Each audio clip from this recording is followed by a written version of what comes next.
Welcome to conference coverage presented by ReachMD Radio on XM 160 and powered by Health Day, featuring the latest clinical information and research findings from the American College of Gastroenterology's 75th Annual Scientific Meeting, which took place October 15th through the 20th in San Antonio, Texas. I'm Dr. Matt Birnholz, your host. And I'm Sue Berg.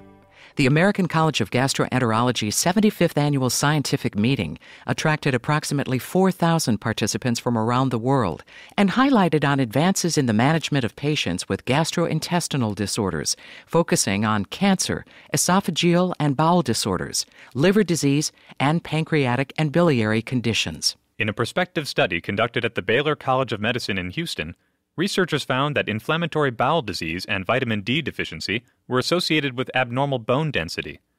161 patients with IBD were evaluated. These patients were between 10 and 70 years old and had been diagnosed with IBD based on clinical, radiologic, endoscopic, and histological data. A reduction in bone density with the diagnosis of either osteopenia or osteoporosis was seen in 22% of patients. 50% of these patients were under age 40. Vitamin D deficiency was found in 40% of patients with abnormal bone density, while only 1% of patients with normal bone density were vitamin D deficient. This association persisted after adjusting for corticosteroid intake and age, and it was consistent among males and females independently. Overall, IBD patients with vitamin D deficiency were 9 times more likely to have abnormal bone density scans than those with normal vitamin D levels. Investigators concluded that practicing physicians should check vitamin D levels in IBD patients, since patients with vitamin D deficiency are more likely to have osteoporosis or osteopenia on bone density scan.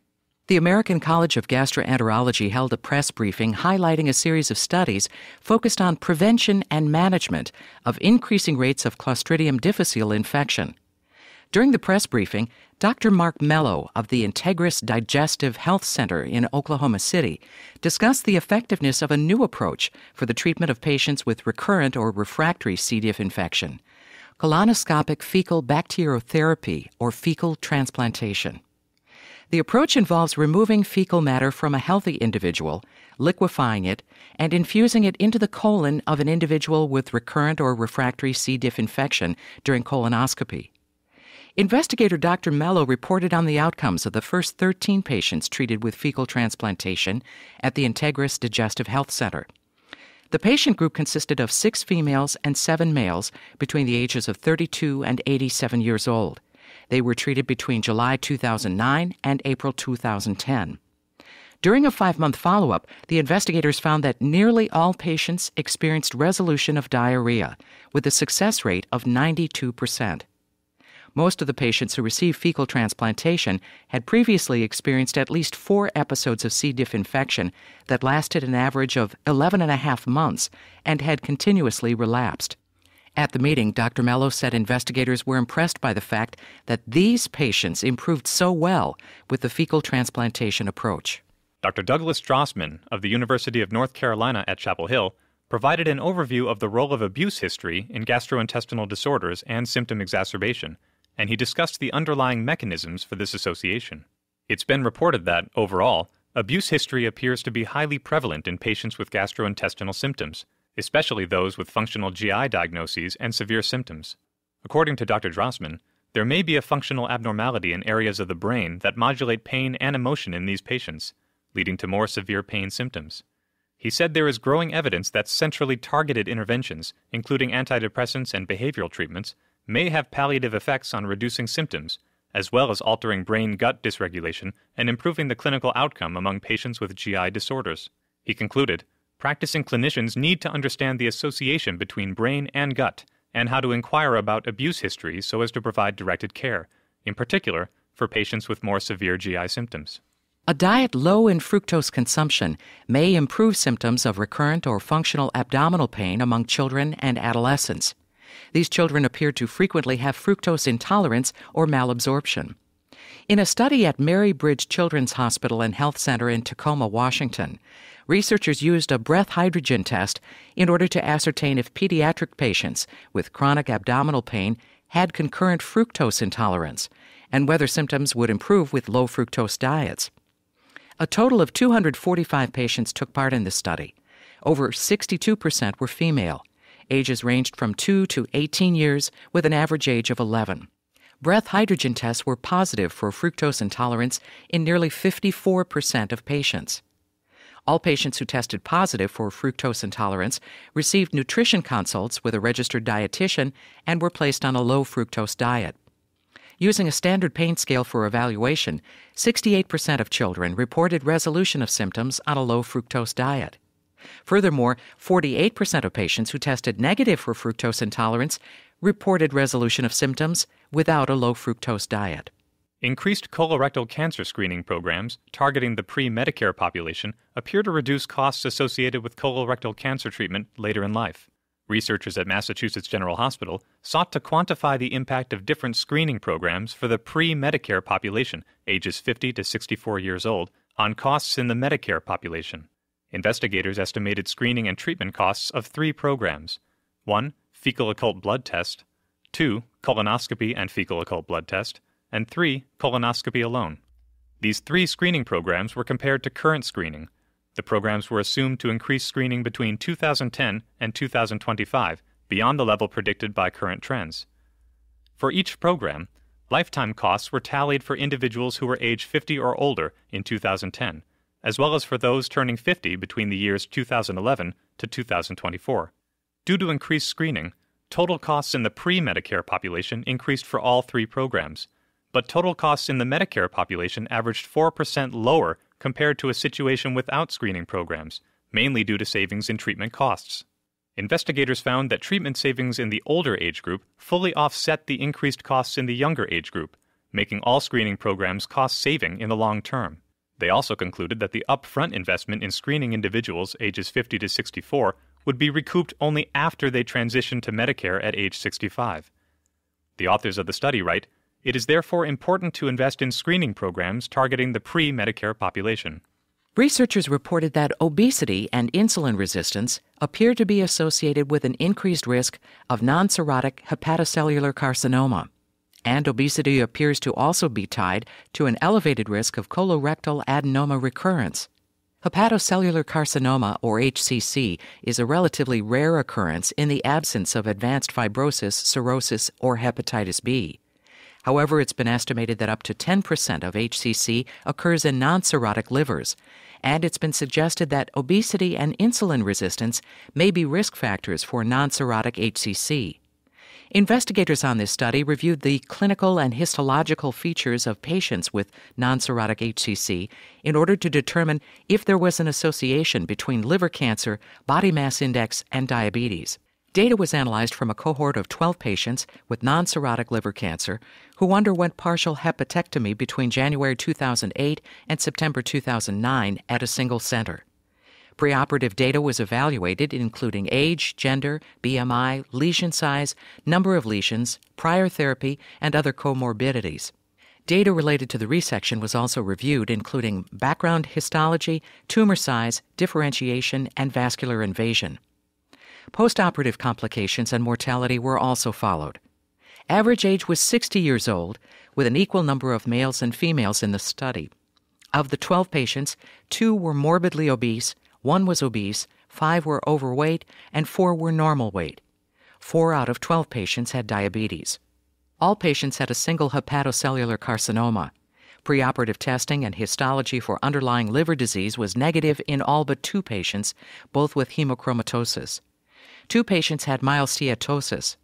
Vascular invasion was present in 5 out of 12 lesions, with 6 well-differentiated and 6 moderately differentiated tumors. At the time of the review, there were no known recurrences during average follow-up of 17.5 months. Investigators concluded that these patients with non-cirrhotic liver cancer had a high prevalence of diabetes and elevated BMIs despite a lack of steatosis, and that this finding supports previous data on the possible association of non-cirrhotic liver cancer with elevated BMI as well as diabetes mellitus independent of steatosis. Patients were also noted to have advanced tumors that were large in size with vascular invasion. Despite advanced disease, patients tolerated resection very well with minimal complications, no operative mortality, and an average tumor-free follow-up of 17.5 months. In 3 separate studies, diagnostic approaches to inflammatory bowel disease, including capsule endoscopy and magnetic resonance enteroscopy, were found to be effective in managing patients potentially evading use of ionizing radiation. In one retrospective study, investigators quantified and compared the effects of age, gender, and ethnicity on ionizing radiation exposure from diagnostic radiographic imaging in IBD patients of low socioeconomic status.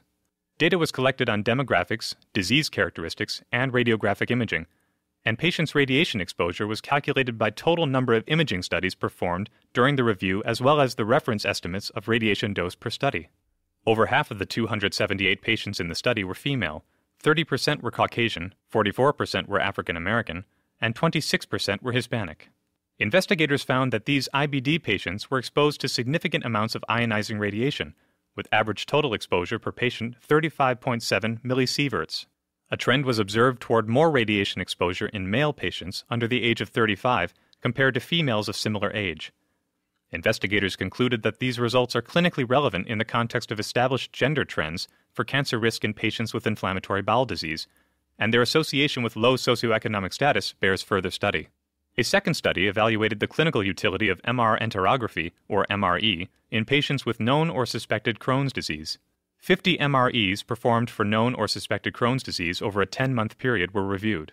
Investigators found most patients with clinically mild to moderate disease activity did not have active disease by MRE.